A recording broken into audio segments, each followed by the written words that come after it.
ভাই এখন আমার ঘাড়ের উপর প্রচন্ড ওজন ফিল হচ্ছে। রান্নাটাও ঠিকঠাক মতো করতে পারছি না, ঘরের কোনো কাজই করতে পারছি না। তুই বাড়ির কাজ ঠিক মতো করতে পারছিস না? দেখেছিস তো, আমি বারবার বলেছিলাম কিছু না কিছু সমস্যা আছে। ডাক্তারবাবুও কালকে বলছিল তোর একদিনে 10 কেজি ওজন বেড়ে গেছে। কিছু না কিছু তো সমস্যা আছে রে। আমি ঠিক মতো খাওয়া দাওয়া করতে পারছি না। আর কি করে সম্ভব একদিনে 10 কেজি ওজন বেড়ে যাবে? আগের থেকে আরো বেশি শুকিয়ে যাচ্ছি আমি দিন দিন। শোন আপু, গ্রামে একজন হুজুর আছে, উনি খুব ভালো কবিরাজি করে। আর আমি বিষয়টা তাকে বলে রেখেছি, তোর বাড়িতে তোকে দেখতে যাবে। না না ভাই, তুই তো জানিস আমি ওসব ভূত প্রেত একদম বিশ্বাস করি না। কোনো ওঝা কবিরাজ আমার বাড়িতে পাঠাস না। দেখ আপু, ভূত প্রেত এসব বিষয় নয়, বুঝলি? আমিও এসবে বিশ্বাস করি না, কিন্তু একদিনে 10 কেজি ওজন বেড়ে যাওয়া এটা কিন্তু মুখের কথা নয়। তুই একবার হুজুরকে দেখা, বুঝলি? দেখি না হুজুর কি বলে। যেহেতু ডক্টর কোনো সমস্যা পায়নি, হুজুরকে দেখানো ভালো হবে।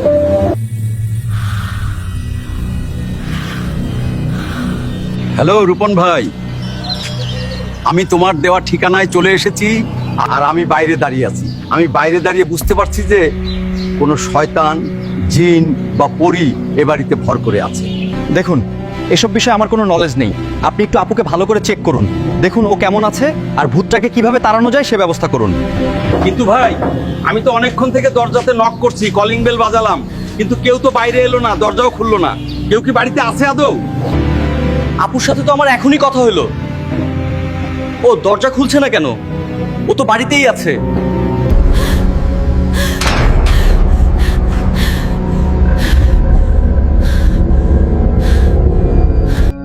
ভাই, আমার সাথে কি সব হচ্ছে? রোদ, বৃষ্টি, ঠান্ডা, আমি কোনো কিছুই অনুভব করতে পারছি না। মনে হচ্ছে কে যেন ঘাড়ের মধ্যে অনেক বড় পাথর ঝুলিয়ে রেখেছে। ব্যথা সহ্য করতে পারছি না, নিজেকে পাগল পাগল লাগছে। না না আপু, তুই নিজেকে ভুল ভাবছিস। তুই এসব কথা বলিস না। শোন, আমি ব্রেনের ডাক্তারের সাথে কথা বলেছি। ডাক্তারবাবুকে তোর ওখানে পাঠাচ্ছি, তোকে চেক করবে। আর তুই চিন্তা করিস না, তোর কিচ্ছু হয়নি রে। ভাই, তুইও আমার কাছে ব্রেনের ডাক্তার পাঠাতে চাস? তার মানে কি তুইও ভেবে নিয়েছিস যে আমি পাগল হয়ে গেছি? আরে না না, আমি কখন বললাম তুই পাগল হয়েছিস? ব্রেনের ডাক্তার জাস্ট তোমাকে চেক আপ করবে তোর ভালোর জন্য। আর তোর কি কি সমস্যা ডাক্তারকে সব খুলে বলবি, তবেই বুঝতে পারবে। আর তাড়াতাড়ি সুস্থ হওয়ার রাস্তা খুঁজে পাওয়া যাবে। Into the darkness with me. You will. হ্যাঁ কবিরাজ চাচা, আসলে আমার আপু জিন, পরি, ভূত এসব বিশ্বাস করতে চায় না। তাই আপনি যেদিন বাড়িতে গিয়েছিলেন সেদিন দরজা খোলেনি। তাই আপুর বাসায় আমি ডাক্তার পাঠিয়েছি। দেখা যাক যদি কোনো সমাধান বেরিয়ে যায়। এটা অসম্ভব। আপনার পালস, আপনার হার্টবিট সাধারণ মানুষের মতো না। এত জোরে আর এত দ্রুত হার্টবিট আমি আমার পুরো ডাক্তারি জীবনে কখনো দেখিনি। শোনো ভাই, আমি আবারও বলছি, সে যত বড় ডাক্তার হোক না কেন, তোমার বোনকে সুস্থ করতে পারবে না। তোমার বোনকে জিনে ধরেছে। কবিরাজ চাচা, যদি আপনার কথাই সত্যি হয় তাহলে আমার বোনকে ঠিক করার উপায় কি? দয়া করে কিছু করুন, যেন আমার বোন সুস্থ হয়ে যায়। দেখো, সবকিছু দেখার পর আমি বুঝে গেছি এই ব্যাপারে আমি আর কোনো সাহায্য করতে পারবো না। এটা আমার সাধ্যের বাইরে। তোমার বোনকে যে জিনে ধরেছে সেটা এতটাই শক্তিশালী আমি এর আগে কখনো দেখিনি। তবে হ্যাঁ, একটা কথা শোনো, যদি এরকম আর কারোর সাথে এরকম ঘটে থাকে, সেই ব্যক্তিটাকে খুঁজে বের করো। সেই ব্যক্তি যদি বেঁচে থাকে তবে সেই ব্যক্তিই একমাত্র তোমাকে সাহায্য করতে পারবে, না হয় তোর বোনকে বাঁচানো মুশকিল। এই রকম লোক কোথায় খুঁজে পাবো আমি? ও গড, কি যে করি। ভাই, আমি নামাজ পড়তে শুরু করেছি। কে জানে, নামাজ পড়লে হয়তো আমার কাঁধের এই ভারটা কমে যাবে। যদি নামাজ পড়েও আমার কাঁধের এই ভার না কমে, তাহলে আমি নিজের সাথে কিছু করে ফেলবো। ভাই, তুমি এসব কি বলছো? এমন কোনো পদক্ষেপ নিও না। এতে কোনো সমস্যার সমাধান হবে না, বরং সবকিছু আরো খারাপ হয়ে যাবে। ভাই, আমি কোনো ভুল পথে যেতে চাই না, কিন্তু আমার খুব কষ্ট হচ্ছে। আমার কাঁধের হাড়গুলো যেন ভেঙে যাচ্ছে। না না, প্লিজ এমন কিছু করো না।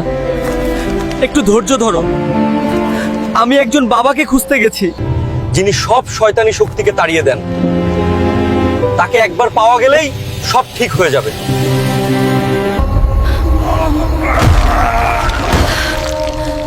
আল্লাহু আল্লাহ। বাবাজি, আপনাকে পেয়ে গেলাম।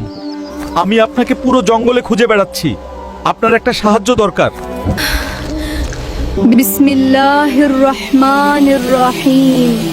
আলহামদুলিল্লাহি রাব্বিল আলামিন। কি সাহায্য চাই তোমার?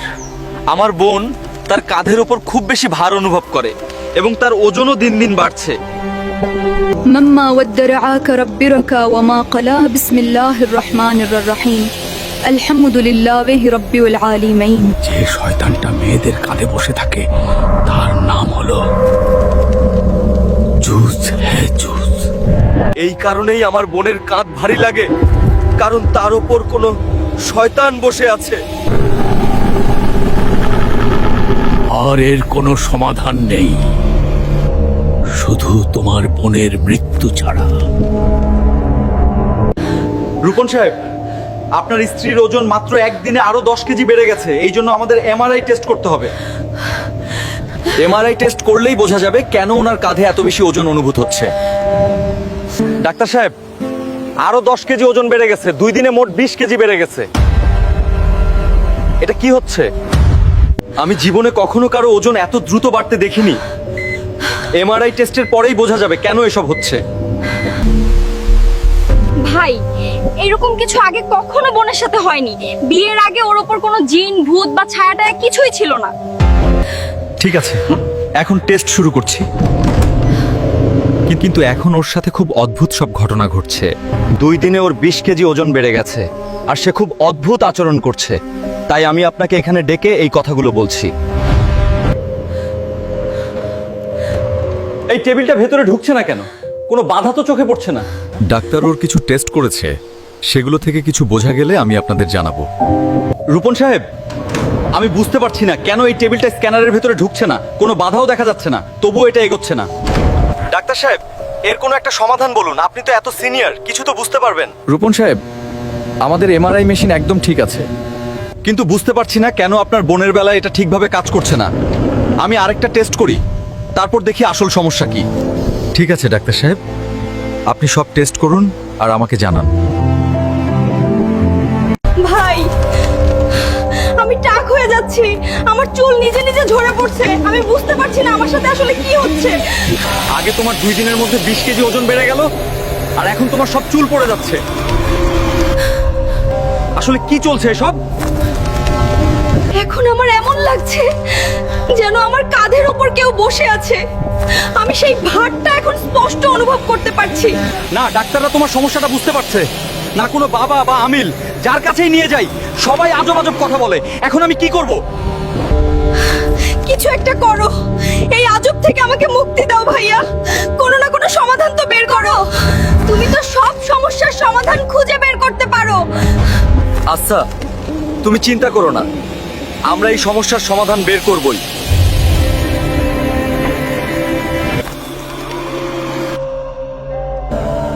বাবাজি, আপনি কি আমাকে সাহায্য করার জন্য প্রস্তুত? আপনি আমাকে এখানে ডেকেছেন, তাই না? একজন নারী ছিল, তার কাঁধের ওপর একজন জিন বসে থাকতো। তারও কাঁধে প্রচন্ড ভার অনুভূত হতো, কিন্তু এখন সে সেই ভার থেকে মুক্তি পেয়েছে।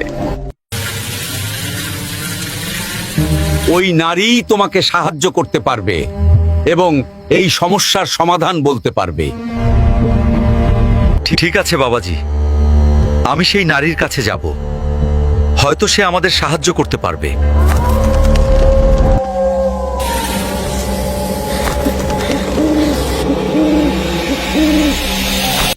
ভাই, আমি তোমার জন্য খুব সুস্বাদু খাবার রান্না করছি, কিন্তু আমি নিজে কোনো খাবারের স্বাদই পাচ্ছি না। মন চাই নিজের জিভটাই ছিঁড়ে ফেলি, কারণ কোনো জিনিসেরই স্বাদ বুঝতে পারছি না। বুঝতেই পারছি না আমার সঙ্গে আসলে কি হচ্ছে। না না, এই রকম বোকামি কোনো কাজ করো না। আমি একজন মহিলার সঙ্গে দেখা করেছি, তারও ঠিক এই একই সমস্যা ছিল। তার কাঁধের ওপরেও খুব ভারী বোঝা ছিল, কিন্তু সে সেই বোঝা থেকে মুক্তি পেয়েছে। আমার জিভের স্বাদ চলে গেছে, আমার চুল পড়ে যাচ্ছে, কাঁধে ভীষণ ব্যথা, সহ্য করা যাচ্ছে না। এই সব কষ্ট কবে শেষ হবে? কেউ কি আমাকে এই যন্ত্রণা থেকে মুক্তি দিতে পারবে? এই কারণেই তো আমি এসেছি, যাতে সে আমাদের বলে কিভাবে সে ওই বোঝা থেকে মুক্তি পেয়েছিল, যাতে তুমিও মুক্তি পেতে পারো।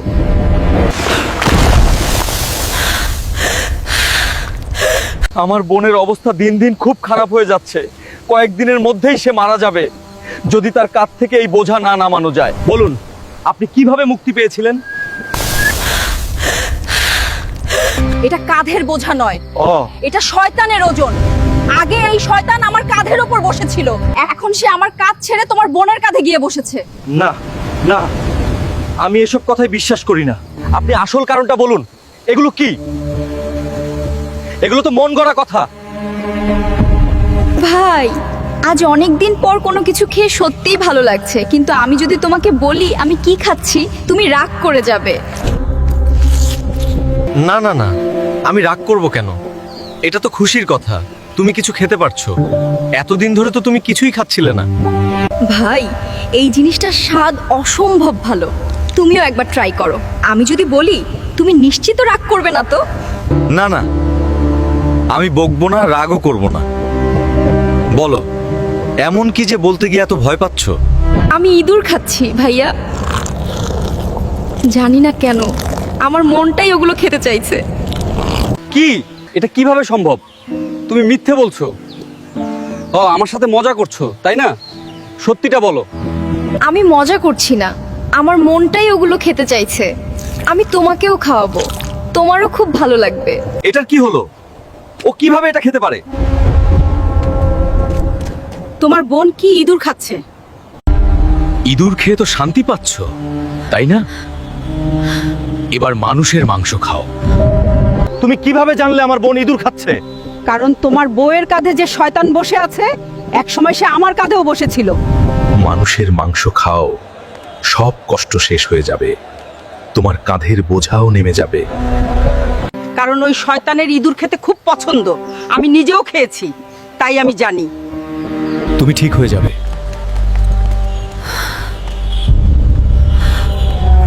জনাব, আমি পড়া শুরু করে দিয়েছি। আজ আপনার বোনের কাঁধের ওপর যে শয়তানি শক্তি বসে আছে তা সবার সামনে প্রকাশ হয়ে যাবে। মৌলভী সাহেব, পাকা কথা তো। আজ যে জিনিসটা আমার বোনকে এত কষ্ট দিচ্ছে, যে তার কাঁধের উপর বসে আছে, তা আজ চোখের সামনে দেখা যাবে তো? জি জি জনাব, এই কারণেই তো আজ আমি এখানে এসেছি। আজ এই শয়তানি শক্তির সম্পূর্ণ খতমা করব। হ্যাঁ মৌলভী সাহেব, আমার বোনকে এই কষ্ট থেকে মুক্তি দিন। আমি সারা জীবন আপনার এই উপকার ভুলবো না।